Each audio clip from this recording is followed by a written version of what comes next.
तो भाई बाज लेने की वीडियो में, एक नई वीडियो में, अमृतसर की पहली वीडियो में आप लोगों का बहुत बहुत स्वागत है। आज हम लोग आप लोग को ले जा रहे हैं जलियांवाला बाग और हम लोग आ गए अमृतसर गोल्डन टेम्पल के जस्ट पास में ही है जलियांवाला बाग। इस साइड में आप देख सकते हैं, यहाँ से एंट्री है और एग्जिट पॉइंट भी अलग है।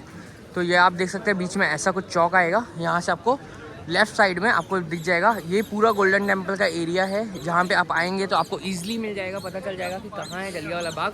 तो अब अंदर चलते हैं और देखते हैं और आप लोग को बताते हैं वहाँ की कहानियाँ कि क्या हुआ था असली में वहाँ पे। और देख सकते हो आप कितना सुंदर दिख रहा है यार। और अगर मैं बात करूँ ठंडी की तो बहुत ज़्यादा ठंडी है। अगर मैं जलियांवाला बाग की बात करूँ तो यहाँ पे आप लोग को टिकट लेने की कोई ज़रूरत नहीं है, टिकट विकेट कुछ नहीं है। यहाँ पे आप डायरेक्टली आ सकते हैं और सुबह इतने टाइम में आएंगे तो रश कम मिलेगा। आप देख सकते हो ये एंट्रेंस है। सुबह के बज रहे हैं 10 और फॉग देखो भाई 10 बज रहे हैं, ऐसा लग ही नहीं रहा। तो अंदर चलते हैं। एंट्रेंस है यहाँ पे पूरा, क्या बोलते हैं स्टैचूज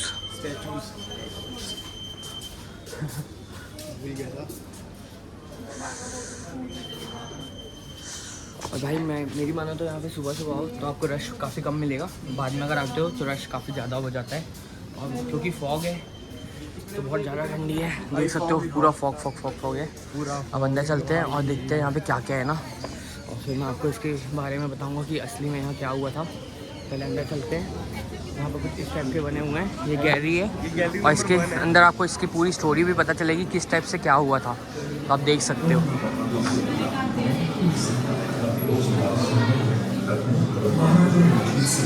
स्वतंत्र राज्य स्थापित किया और अंग्रेजों के साथ दो सिख जुटा है। ये लंबे समय तक और अंग्रेजों के पास चला।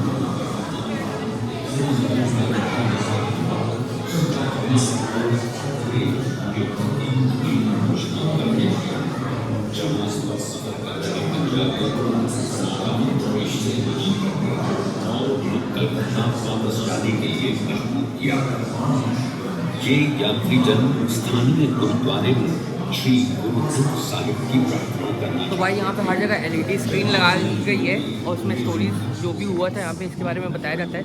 तो अब अगर आप आते हैं तो एक बार आना बहुत ही इम्पोर्टेंस है, ताकि आप लोग को पता चले कि क्या वैल्यू रही है हमारे इंडिया की, क्या हुआ है फ्रीडम फाइटर में और क्या हुआ हिस्ट्री में, जिसके बारे में आपको पता चलेगा। और फिर आप लोग ये बोलना छोड़ देंगे कि India is not a democratic country.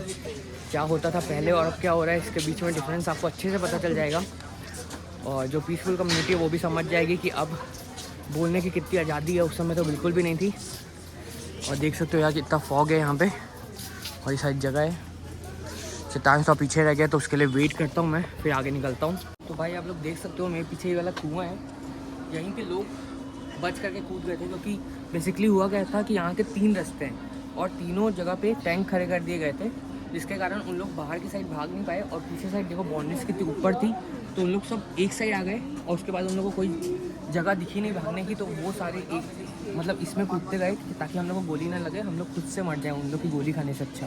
और ये जो वहाँ देख लो इसके अंदर 120 लोगों ने अपनी जान दी थी। वहाँ पानी लाल हो गया था और बहुत ही खतरनाक, मतलब मैं सोच करके अभी भी सोचो कि उस समय अगर आप हम जैसे लोग रहते और वहाँ पे आते तो क्या मंजर होता वहाँ का। और बहुत ही खतरनाक चीज़ हुई थी, तो आप एक बार देख सकते हो।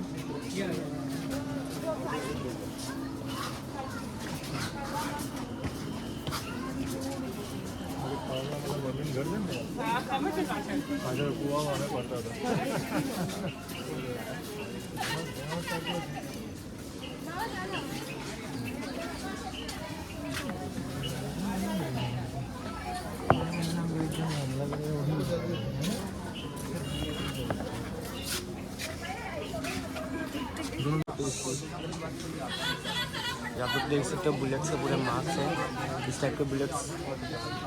तो यहाँ से देख सकते हो दीवार में अभी भी वाइट करके वो बना दिया गया है ताकि हम लोग अभी भी देख सकें कि किस टाइप से यहाँ पे बुलेट्स की फायरिंग हुई थी।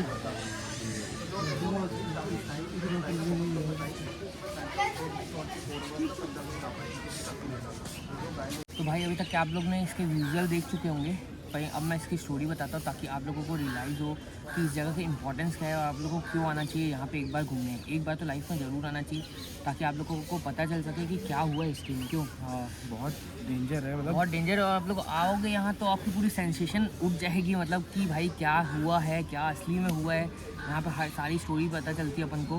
बेसिकली हुआ क्या था, 13 अप्रैल 1919 में जब बैसाखी वाला दिन था, उसके 2-4 दिन पहले कुछ लोगों को, कुछ गवर्नमेंट ऑफिसर्स के द्वारा, मतलब ब्रिटिश ऑफिसर्स के द्वारा कुछ लोगों को पकड़ लिया गया था और उन लोगों को बिना कोई चार्जेस के जेल में डाल दिया गया था। उसमें बच्चे भी शामिल थे जो 13 साल के, 11 साल के बच्चे 8 थे। साल से लेके 13 साल, 10 साल, 8 छोटे साल के बच्चे बाद थे ना। जितने भी बच्चे थे सबको पकड़ लिया गया था। तो इसके खिलाफ लोग प्रोटेस्ट करने के लिए जलियांवाला बाग आए हुए थे। और उस दिन बेसिकली उस दिन ऐसा हुआ था कि उस दिन बैसाखी भी थी और बैसाखी सिख धर्म के अनुसार एक बहुत बड़ा त्यौहार था। तो उसके कारण भी लोग यहाँ पे आए थे सेलिब्रेट करने, जिसमें फैमिलीज थी, बच्चे थे, जिन लोगों को कोई मतलब नहीं था प्रोटेस्ट से, लेकिन वो सिर्फ यहाँ सेलिब्रेट करने आए थे। तो उसी समय यहाँ पे होता है कि यहाँ पे प्रोटेस्ट भी किया जाएगा और यहाँ पे एक मतलब लोग एक फेस्टिवल भी मना लेंगे। एक जगह आए थे तो लोगों तक ये बात पहुँचाई जाएगी। तो उसी बीच होता क्या है कि ये बात पता चलती है जनरल डायर को कि यहाँ पे ऐसा कुछ हो रहा है और वो आता है डायरेक्ट बिना किसी वार्निंग के। ये जो ग्राउंड है इसके तीनों साइड बिल्डिंग्स है और 3 ही मतलब एग्जिट पॉइंट्स है।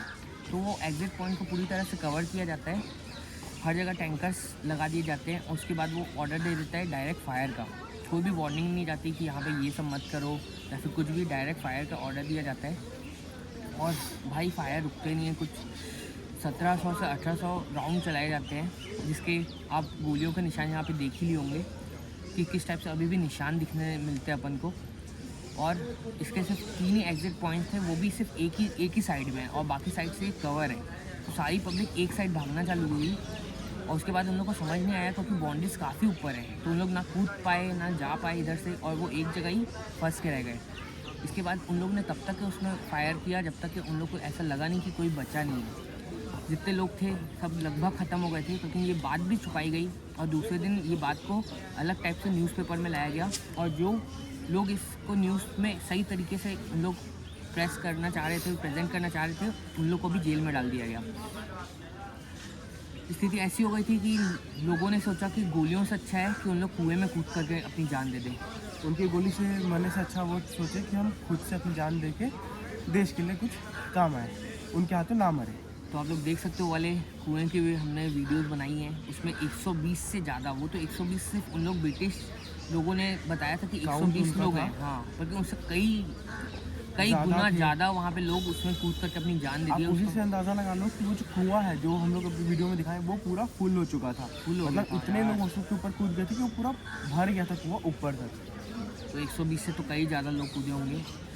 और हमने एक वहाँ पे पढ़ा कि एक लेडीज़ थी जो यहाँ पे बाद में बच गई थी और उसके बाद हुआ क्या था, मेजरली ये सब हो गया, जो भी फायरिंग होनी थी हो गई। उसके बाद भी जब ब्रिटिश ऑफिसर्स गए तो रात तक के, सुबह अगले दिन तक के वो जो एग्जिट पॉइंट थे उन लोगों को खोला ही नहीं गया। तो जो लोग इंजर्ड थे वो लोग भी तरफ के वहीं पे ख़त्म हो गए। और जो राइफल्स थी वो इतनी तगड़ी थी कि वो 500 से 1000 मीटर्स तक के निशाना एकदम करेक्ट पड़ता था, फायर कर रही थी, उसका रेंज काफ़ी अच्छा था। काफ़ी अच्छा था, उसमें बचने की वाली तो बात ही नहीं थी। तो ये सब हुआ था उस समय पे। और यहाँ पाओगे तो वो चीज़ लगेगा कि भाई अभी तो बोलने की कितनी आज़ादी, उस समय सोचो क्या था, बहुत ही गलत था ये। बाकी अंदर क्लिप में पूरे आर्टिकल्स के फ़ोटो के सब लगे जो कि आपको क्लिप में दिखेगा। पूरे उस टाइम के आर्टिकल्स लगे थे, उसकी स्टोरियाँ वीडियो के थ्रू आपको पूरी पता चल जाएगी। और आप यहाँ पे आओगे तो हर जगह में इसी टाइप से गैलरीज बनाई गई हैं जैसे हम लोग ने आपको दिखाया, तो उसके अंदर भी आपको पूरी स्टोरीज पता चलेगी। अभी काफ़ी फॉग है इसलिए क्लियर दिख नहीं रहा है, हम लोग दोबारा आकर के भी आपको बिना फॉग के एक बार यहाँ बाहर की वीडियो दिखा देंगे। और चलते हैं आगे, थोड़ा जितना हम लोग आप लोग को दिखाते हैं, नहीं तो हम लोग अभी दोपहर को वापस आएंगे क्योंकि सुबह का टाइम है और ठंडी में काफ़ी ज़्यादा कोहरा है भाई, काफ़ी ज़्यादा ठंडी है। देख लो, मतलब इसके पार तो कुछ दिख ही नहीं रहा, काफ़ी चीज़ें हैं यहाँ पे। और ये पूरा पार्क है, ये कुछ 6 एकड़ 5 से 6 एकड़ में फैला हुआ है। तो यहाँ पे ऐसी चीज़ हुई थी और यहाँ पे अगर आप आ रहे हो तो आपको कोई भी प्रॉब्लम नहीं होने वाली। पानी पीने के लिए ड्रिंकिंग वाटर की फैसिलिटीज़ है, बाथरूम्स है, मतलब अब गवर्नमेंट ने इसको काफ़ी अच्छा कर दिया गया है। इसको एक अच्छे से संभाल के रखा गया और संभाल के रखना भी चाहिए ताकि लोग आकर के समझ पाएँ भाई कि कितनी सेक्रीफाइस दिए गए हैं ताकि हम लोग अब इंडिपेंडेंस को एंजॉय कर पा रहे हैं। तो ये सबको ध्यान रखना बहुत ज़रूरी है। और भाई तब से अभी तक के अमर ज्योति की ज्योति जल रही है और उनके सेक्रीफाइस को ये एक छोटी सी श्रद्धांजलि है जो हम लोग अर्पित करते हैं यहाँ पे।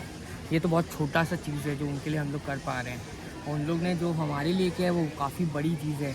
और ये वो जगह है जहाँ से इंडिपेंडेंस के सारे रास्ते खुले थे, क्योंकि जो लोग यहाँ पे आए थे, जो लोग बच गए थे, उनको वो चीज़ इतने ज़्यादा उनके मन में बस गई कि वो फिर आगे जाकर के फ्रीडम फाइटर्स बने। जैसे हम लोग ने अंदर स्टोरी भी देखी कि यहाँ पे जो लोग ज़्यादातर थे उन लोग ने वो आवाज़ अपने मन से आगे लाई और फिर इंडिपेंडेंस मिली हम लोग को। तो एंजॉय दैट।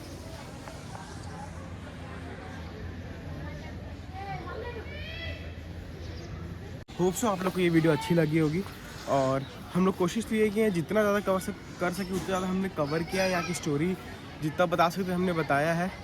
तो यार लाइक करना, शेयर करना और कमेंट ज़रूर करना। अब इसके बाद हम निकलेंगे बाघा बॉर्डर के लिए। तो अगर आप लोग को बाघा बॉर्डर की वीडियो देखनी है तो वो भी मैं इसके बायो में लिंक डाल दूँगा। तो चलो चलते हैं।